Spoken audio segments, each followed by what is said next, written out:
E agora, puxando um pouquinho para essas, a gente está falando bastante de fiscal, o governo, vimos agora as recentes medidas, né, em junho ali, da MP 1303, né, exatamente ali vindo com essas medidas, como uma alternativa ao IOF que não caiu bem, o mercado não aceitou, e impacta diretamente ali, também falando um pouquinho mais dos títulos isentos de renda fixa, né. A gente tem ali o impacto, principalmente, a gente viu na coletiva falando principalmente de LCIs, LCAs, dessa tributação de 5%, mas entram aí também CRIs, CRAs, debêntures. Como é que você está olhando para isso, Laís? Assim, a gente teve ali, né, claro, uma percepção, isso diminui um pouco dessa atratividade desses títulos que são isentos hoje? Quais são as preocupações envolvendo isso, tendo que ela precisa ainda ser aprovada. A discussão ficou muito em junho, né, que mais deu uma parada, mas com certeza o governo aí tem 2 semanas para conversar, mas falar o que deve vir aí, quais são as suas perspectivas também. Assim, a parte da taxação ali dos isentos, né, que a gente tinha 0 de imposto, passaria por volta de 5%, para 5% seria, pelo que a gente sabe hoje, né. Eu acredito que, assim, de algum modo, ele ainda é incentivado no sentido de que ele ainda pagaria menos imposto do que um outro, né, do que um concorrente direto ali de alocação. Então, de alguma forma, ainda existe algum tipo de incentivo. O mercado, naturalmente, deve arbitrar esses 5%, né, então, assim, deve ter um pouco de abertura ali de prêmio, né, para que, né, mais uma conta de fechamento do que, eu não vejo, assim, um fluxo tão forte de saída no sentido, olha, isso aqui não vale mais a pena ter, não vale mais a pena alocar e você, né, passar um percentual muito grande estrutural da sua carteira para uma renda variável, por exemplo. Eu acho esse movimento não deve existir. Agora, a gente deve ver também alguns impactos nas próprias emissões, né? Então, assim, quem pode emitir a uma taxa menor hoje, né? Quem tem acesso, né? As empresas que têm acesso ao mercado de capital podem emitir, é possível que a gente veja um primário um pouco mais pujante, né? Para tentar entrar ainda nessa... Antecipando, então, esse ano, porque começaria a valer a partir de 2026, certo? Isso. Por outro lado, se a gente de fato está no pico dos juros, né, do Banco Central, você tem uma outra discussão que olha, se eu não preciso emitir hoje, né, possivelmente eu emitiria mais barato daqui a 12 meses, né, isso vai depender muito do fluxo da empresa, enfim, de caso a caso ali, né. Então, assim, eu não vejo como algo que tira completamente a atratividade ainda desses títulos. Mas, de fato, algum tipo de arbitragem ali na taxa, acho que vai ter ali uma diferença, mas razoável acontecer. Não implicaria numa redução, vamos dizer, do investidor tirando a atratividade ali do investidor nesses títulos. Porque é uma questão relativa aqui também, né? Ele sai desse título e ele iria para onde? Né? Então, como não há uma alternativa óbvia, né, de isenção, eu acho que não geraria esse fluxo tão forte. Perfeito. Reinaldo, falando um pouquinho agora, claro, continuando nessa temática ainda, como que, né, vamos dizer, essa mudança de tributação aí impactaria nos fundos, no crédito privado?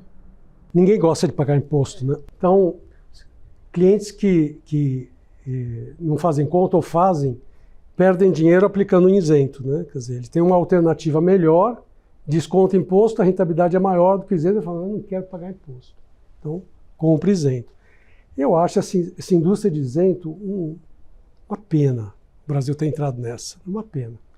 Porque nós começamos a dar incentivo para os setores lá, esses todos que ela falou, no começo do século, né?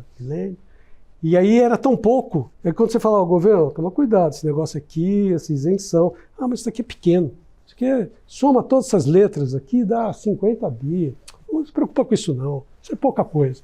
Agora é um tri e tanto. Tri 200, 100 meio.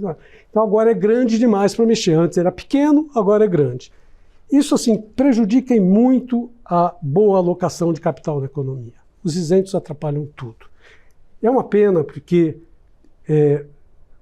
o setor agrícola é o setor mais dinâmico no Brasil, é o único que tem uma produtividade desse tamanho, faz 25 anos, cresce a 4% ao ano, e agora está 2 safras seguidas que sofreu um pouco, então está no momento mais fragilizado, a gente vai discutir esse assunto.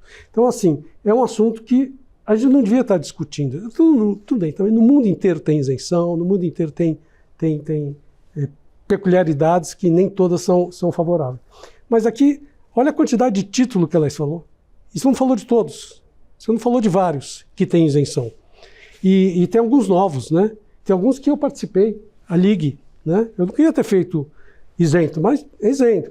Tem um recente agora, que é o dos bancos de desenvolvimento, até 10 bi cada um, qual o nome mesmo? LCD, né?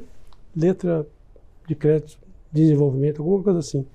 Então, você tem muito título isento. Isso complica tudo. Como é que fica a indústria de fundos? Se a gente for fazer uma conta simples ao longo do tempo, tem um produto que paga imposto, outro que não paga. O que vai acontecer? Eu tenho a impressão que um deles vai desaparecer, né? Porque tem um que paga imposto. Como é que vai fechar essa equação? Então, acho que a indústria de fundos tem o Come Cota, que foi feito no momento ali que fez sentido na época, hoje não faz mais, né? Você reduz a quantidade de cota. Difícil explicar isso para clientes, né? Desaparece as cotas que ele tem, não é que ele paga imposto, simplesmente desaparece. E a indústria de fundos começa também a produzir produtos isentos. Hoje você tem fundo isento. O Itaú tem um dos melhores fundos de infra isento no mercado, que até o final do ano, quanto mais rápido a gente fizer, melhor. Então, assim, essa arbitragem tributária que tem no Brasil é ruim, não é boa. Então, eu acho uma pena, o setor imobiliário está passando por dificuldade com restrição a fontes de financiamento, a poupança está caindo, a poupança sustenta o sistema imobiliário também não é razoável, mas nós não temos solução à frente. Mas a gente precisa pelo menos parar de crescer nessa direção de isenções como forma de subsídio. Subsídio você faz no Congresso, no orçamento. Você põe no orçamento, passa pelo Congresso e direciona. Mas atrapalha, a isenção atrapalha a boa alocação. Título de infraestrutura de 10, 15 anos, quem financia? Pessoa física. Pessoa física faz investimento de 10, 15 anos. E no Brasil é o grande produto. A gente recebe carteira de cliente com papéis de 10, 15 anos que, puxa vida, mas esse papel não é legal, não é bom, mas a indústria tem um incentivo para vender para a pessoa física. E fundo de pensão, é uma indústria de 1,2 tri, 1,3 tri. E a pessoa física comprou 55 bilhões de título incentivado e a gente diz que essa indústria é um sucesso. E o fundo de pensão que precisa investir a longo prazo não investe em infraestrutura, porque o preço ficou deslocado por causa da isenção. Então, assim, eu gostei da MP, muitos amigos discordam, e eu acho uma discussão complicada, mas o IOF foi uma lambança, acho que a gente devia jogar completamente fora o IOF, e a MP 303, se não me engano, eu achei ela bem razoável. Acho que o ideal era trabalhar nela, pensar, fazer com calma, fazer ao longo do tempo, mas pensar em como é que a alocação de capital fica mais eficiente para o Brasil no médio prazo. Isso, de certa forma, então, poderia ser, então, na sua visão, seria até positivo para o investidor, para conseguir, traria ali, então, uma alocação melhor, porque pelo que eu entendi, o isento, ele acaba, vamos dizer, chamando mais por realmente não pagar imposto, mas o investidor, de repente, fazendo uma escolha errada. Sem dúvida. E aí, assim, eu entendo que o governo não fez o corte de gastos esperado. Pouca gente está esperando o corte de gastos há 1 ano e meio do final do governo, né? Mas ele não fez o corte de gastos. Ele fez um aumento de carga, indo para 5%, e nos outros investimentos também para 17,5%, de 15% para 17,5%. Ele fez um aumento de carga. Mas, pelo menos, nesse aumento de carga, eu acho que ele tocou num ponto estrutural. Isso eu gosto. Eu não gosto do aumento de carga. Mas eu acho que essa discussão é uma discussão profícua.